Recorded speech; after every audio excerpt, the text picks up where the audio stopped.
استرتعنا أهدو محدران مقتصارن مدهاني تقيمو نتفتاتو يسلاسل كمزلو يفلات زعبازي غازيت إنيا جيتا تشواس فهان زدالو تتصاب برهانا عند مسكال كاربوي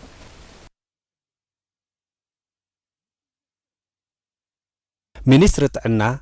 ድሕነቱን ፈዋስነቱን ዘተኣማምን መድሃኒት ኣብ መላእ ሃገር ንምርግጋጽ ቀጻሊ ናይ ምሕደራን ቁጽጽር ንጥፈታት ከም ዘካይድ ኣብቲ ሚኒስትሪ ሓላፊ ኣሃዱ ሃገራዊ ቁጽጽር ብቕዓት ላቦራቶሪ መድሃኒት ኣቶ ክፍለ ኣፈወርቂ ገሊጹ ቀንዲ ዕማማት እቲ ኣሃዱ ብቕዓት ናይቲ ኣብ ውሽጢ ሃገር ዝፈርን ካብ ወጻኢ ዝኣቱን መድሃኒታት ምርግጋጽ ርትዓዊ ኣጠቓቕማ መድሃኒት ኣብ መላእ ሃገር ምስፍሕፋሕን ምዃኑ ዘነጸረ ኣቶ ክፍለ ነዚ ንምውሓስ በብእዋኑ ምዕቡል ላቦራቶሪን ክኢላዊ ዓቕሚ ሰብን ኣዋዲዱ ዕማሙ ብግቡእ የሰላስል ከም ዘሎ ኣብርሂቡ ንዝኾነ ዓይነት መድሃኒት ብቑዒ ኢልና እንገልጾ ሕጋውነቱ ድሕነቱን ፈዋስነቱን ውሑስን ዘተኣማምን ዝኸውን ዝበላ ኣቶ ክፍለ ነዚ ዕማም እዚ ንምትግባር ከዓ ሚኒስትሪ ጥዕና ኣሃዱ ላቦራቶሪ ኣሃዱ ምዝገባን ግምገማን ከምኡውን ኣሃዱ ምሕደራን ቁፅርፅርን መድሃኒት ኣቂሙ ንጥፈታቱ ከም ዘሰላስል ኣነፂሩ ኣብ ውሽጢ ሃገር ዝፈርን ካብ ወጻኢ ዝኣቱን መድሃኒታት ቅድሚ ናብ ዕዳጋ ምዝርግሑን ኣብ ተጠቃምነት ምውዓሉን ብደቂቅ ከም ዝፍተሽን ከም ዝምርመርን ዝጠቐሰ ኣቶ ክፍለ ኣብ ዝተፈላለየ ሃገራት ገኒኑ ዝረአ ዝርግሐ ቱሚዩን መድሃኒታት ኣብ ኤርትራ ባይታ የብሉን ክብል ኣስሚሩሉ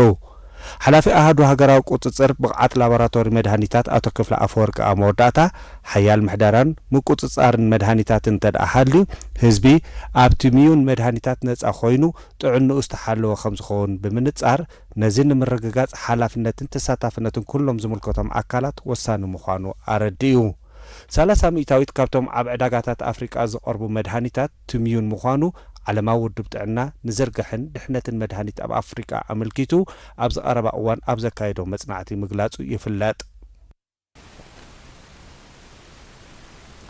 ስፖርት ንዕላማታትናን ባህግታትናን ከጨበጥ ዝኽእል ዓውዲ ብዝብል ቴማ ብ19 ሓምለ ዝጀመረ ሸብዓይ ፌስቲቫል ምዕባል ስፖርታዊ ኣቕምታት ቆልዑ ግራስሩት ዞባ ማእከል ስፖርታዊ ብቕዓት ብዝፍትሽ ኣገባብ ይቕጽል ከም ዘሎ ተገሊጾም ካብ ኣዋሓቲ ናይቲ መደብ ኣቶ ኣማኒኤል ማቲዎስን መምህር ሞሳዝጊ ገዝሄይ ንኤሪና ብዝሃቦ ሓበሬታ ፌስቲቫል ምዕባል ስፖርታዊ ኣቕምታት ቆልዑ ምዕባል ሓንቲ ሃገር ኣብ ስፖርታዊ መዳይ ዝውሕስ ምዃኑ ጠቒሶም 16 ንኡስ ዞባታት ምዕሩይ ፆታዊ ሱታፍየ ብዘረጋግፅን ሓድሕዳዊ ስኒትን ፍቕርን ብዘንፀባርቕን ኣገባብ ይሳተፍኦ ከም ዘለዋ ኣብሪሆም እቲ መደባት ኣብ ስታድዮም ኣስመራ ሜዳታት ካልኣይ ደረጃ ኣብያተ ትምህርቲ ኣስመራ ሓፈሻዊ ባርካ ቀይሕ ባሕሪ ከምኡውን ማዓስከር ደንደን ይካየድ ከም ዘሎ ዝሓበሩ እቶም ኣዋሓቲ ህፃናት ዘርእይዎ ዘለዉ ብቕዓት ንምዕባል ስፖርት ሃገርና ተስፋ ዝህብ ምዃኑ ሓቢሮም ኣሰልጠንቲ ናይቶም ቆልዑ ብወገኖም መደባት ምዕባል ስፖርታዊ ዓቕምታት ቆልዑ ብዕትበት እንተተሰሪሕሉ ውፅኢቱ ኣድማዒ ከም ዝኸውን ዘጠራጥር ከም ዘየለ ብምጥቃስ ብወገኖም ንምዕዋቱ ብዝሓየለ ከም ዝሰርሑ ኣረጋጊፆም ተሳተፍቲ ብየጊዲኦም ተፈጢሩሎም ዘሎ መደባት ብግቡእ ንምምዝማዝ ብወኒ ከም ዝነጥፉ ኣረጋጊፆም ኣብዚ ኣብ ዞባ ማእከል ዝካየድ ዘሎ ፌስቲቫል ምዕባል ስፖርታዊ ዓቕምታት ቆልዑ ልዕሊ 4000 ቆልዑ ኣብ 108 ጋንታታት ተጠርኒፎም ይነጥፉ ከም ዘለዉ ይፍለጥ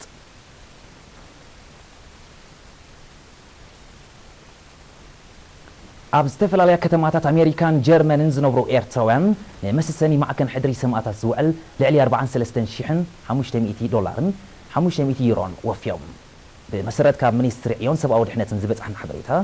ጉጅለ ምሕብሓብ ስድራ ስዋት ጉዱሳት ኣዴታትን ኣባላት ሃማዲኤን ፖርትላንድ ሽማግለ በዓላት ኮሎምቦስ ኦሃዮ ቦስተን ግራንድ ራፒድስን ኣትላንታ ማሕበረኮም ሮቸስተርን ጉዱሳት ውልቀ ሰባትን ልዕሊ 43500 ዶላር ኤርትራውያን ነበርቲ ካስል ጀርመን ድማ 500 ዩሮ ከም ዘወፈዩ ተፈሊጡ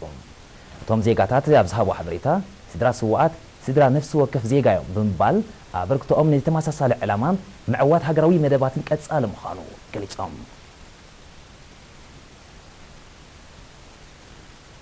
ማሕበር ስንኩላን ኩናት ኤርትራ ጨንፈር ሽቱትጋርትን ከባቢኣን መነባብሮ ስንኩላን ኣብ ምቅላልን ምዕባልን ዝውዕል 3 ኮንቴይነራት ሓገዝ ከም ዝለኣኸ ተሓቢሮም እቲ ካብ ከተማታት ማንሃይም ኣለን ፍራይቡርግ ኖርዶባንሃን ሽቱትጋርትን ከባቢኣን ጀርመን ዝተኣከበ ንብረት ብሽክለታታት ፍርናሻት ናይ ስንኩላን ብሽክለታታት ሰፈይቲ ክዳን መካይን ዝተፈላለየ ክዳውንቲ ከምኡውን ዋጋ 65000 ዩሮ ሻምብቆታት ማይ ከምኡውን ንማዓስከር ደንደን ዘገልግል ናይ ሕክምና ኣቑሑን ካልእን ዘጠቓለለ እዩ እዚ ካብ ምእካቡ ክሳብ ምፃኑ ሓያል ዓቕሚ ሰብን ፃዕርን ዝሓተተ ስራሕ منبابرون من كسراسن سنكلان لعل أبركتو زلوا كوينو مزايت مساسال نتفتات بزحيلن زفنا جباب نمتكبارو كم زنطفو أبالات تشنفر أرجعتهم